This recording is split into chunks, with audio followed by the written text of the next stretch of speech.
All right, we're less than 72 hours since Indiana won the national championship. Who is your way too early pick to win the national title next year?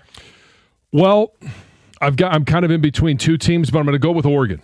And I'm going to go with Oregon because of, one, Dan Lanning. I think he's a tremendous coach, and I know that losing this year is going to motivate him to be even better next year, but it's Dante Moore. The interview that he did, we talked about it last week, about coming back for another season to continue to develop. He's one of the best quarterbacks. He would have been a number 2 overall pick this year.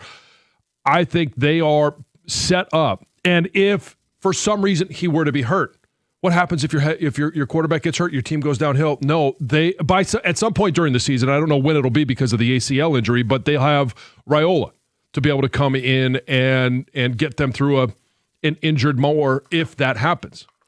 Yeah, look, process of elimination. I'm not picking anybody from the South, so it's got to be a Big Ten school. It's the best conference in college football. And Dan Lanning at Oregon has gotten better and closer every single year. 10 wins in his first, 12 in the second year.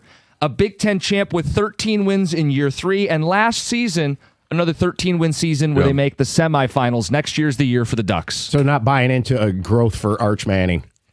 Plays in that JV conference. No, the other one that I would keep an eye on is Notre Dame. I like C.J. Carr. I like Marcus Freeman. Easy schedule. And easier schedule, but they're also, again, same thing with Oregon. Very motivated. Clemson.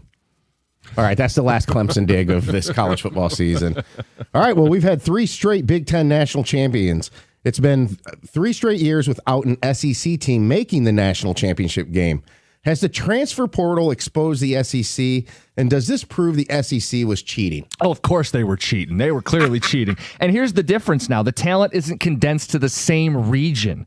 I think with the portal, with NIL, the talent is spread out, and we see it for what it is. I don't think it proves anything. I think we all have our assumptions about what was going on in the SEC, but it doesn't prove anything. What I will say, though, is it does prove that a lot of the Big Ten schools simply have more and bigger donors than they do in the SEC, and there's an influx of cash that is going to the NIL and collectives for Big Ten schools. The Lions ended their season with a winning record, but no playoff appearance. Do you feel better or worse about the Lions season after watching 2 rounds of the NFL playoffs? Worse. I mean, I keep feeling worse and worse because, as we said going into it, it's a wide open field. All you got to do is get in this year. And look at New England. They played the worst schedule throughout the regular season, and now they're in the AFC Championship game playing against a quarterback that hasn't thrown a pass in 3 years. And, I mean, it makes me a little bit angry. Not that it would have been that way in the NFC, but it's wide open.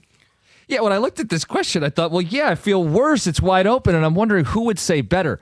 Is the argument you feel better that, well, nobody's dominant and you're not that far away? No, I feel worse. Well, I think you're dismissing maybe the Seahawks and Rams dominance.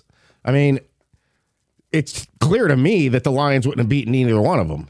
Not saying I feel better. I do agree with you with that, too. Maybe it was a stupid question. All right. The Buffalo Bills exited the playoffs in heartbreaking fashion again. Who has it worse as an NFL fan base? The Bills, the Lions, the Browns, or someone else? Better to have loved and lost than never love at all. The Bills have made the Super Bowl. The Lions have made some conference championships. For Cleveland, in a 30-year span, they got 2 playoff wins and no conference title appearance. They lost a team that would go on to win the Super Bowl. It's Cleveland. Yeah, ditto. It's Cleveland. There's no question about it. They lost football. They had no NFL team in Cleveland. And on top of that, even if they have, it's been a dumpster fire of a franchise. I think you can make a good case for the Bills, though, how tortured they've been. It's been 32 years since they've been to a Super Bowl. Boo-hoo. They had the Music City miracle happen to them, which still is quite possibly the worst NFL playoff loss to ever take in your life. You know, well, I guess maybe the Falcons blowing a 28-3 lead. In the Super Bowl. Exactly. All right, throughout the Broncos quarterback situation, and Sam Darnold is the worst remaining quarterback in the playoffs. Who is the worst quarterback to ever win a Super Bowl? It's not even close. It's Trent Dilfer. And the only reason they won was because of a historic defense. And when you look at the numbers that he had just in the postseason, His completion percentage was 47%. Touchdowns, 2 to only 1 interception. Now, he was a game manager, and the part of the reason why they were able to win it was because he didn't turn the ball over a lot. But in that game, he was 12 of 25, 153 yards, 1 touchdown, and he fumbled the ball. They cut him after he was the Super Bowl champ. They cut their starting quarterback. So, John, you did the obvious answer. It's a really good one. Their defense only gave up 23 points that entire postseason. In the Super Bowl itself, he didn't need to do anything because they got a pick 6 and 2 special teams touchdowns. The only other name I would bring up, not Peyton Manning, but the ghost of Peyton Manning might be the worst quarterback we've seen in a Super Bowl. I'm talking about his last game where he could barely put a football for a first down. He threw for 141 yards and a pick. That wasn't Peyton Manning. That was the ghost of Peyton Manning. Yeah, he was pretty rough, but I come on. Yeah, it's got to be Dilfer, although I do wonder about the Foles case. I know he played well in that Super Bowl, but seriously. What about Jeff Hofstetler? Yeah, another one. That's Valenti's boy. All right, I think you can make the case that you could root against any remaining playoff team. What team and individual do you not want to see hoist the Lombardi Trophy? Patriots. You can't go from Brady to May. You have to suffer longer than this. This is ridiculous if they walk into another elite quarterback.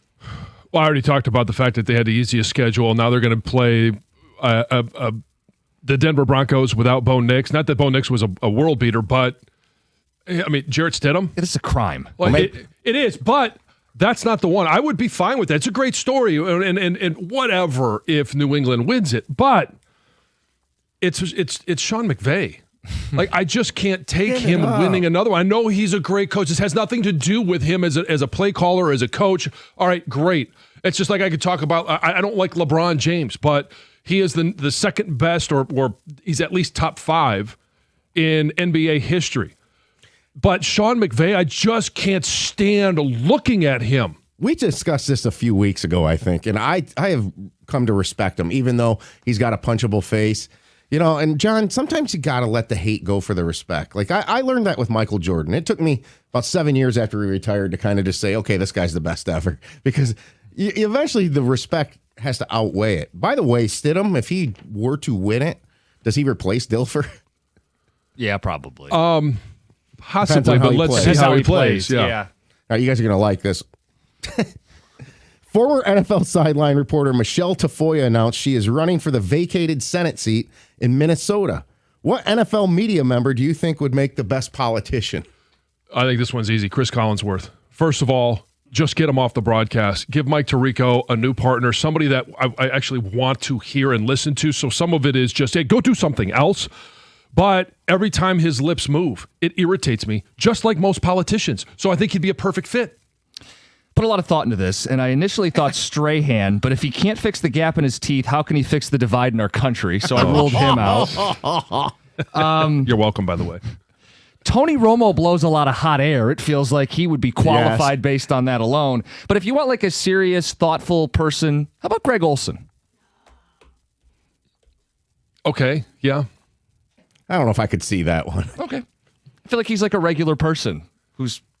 Right, which means he won't get into politics. Yeah, but wouldn't you want better politicians? We all want better politicians. What about Jim Nantz? Hello, friends. He seems like he could be the leader that we need, you know? A great unifier. I think he lives in California, though, John. Yeah. People's Republic. And that is your Thursday touchdown. It's 97-1.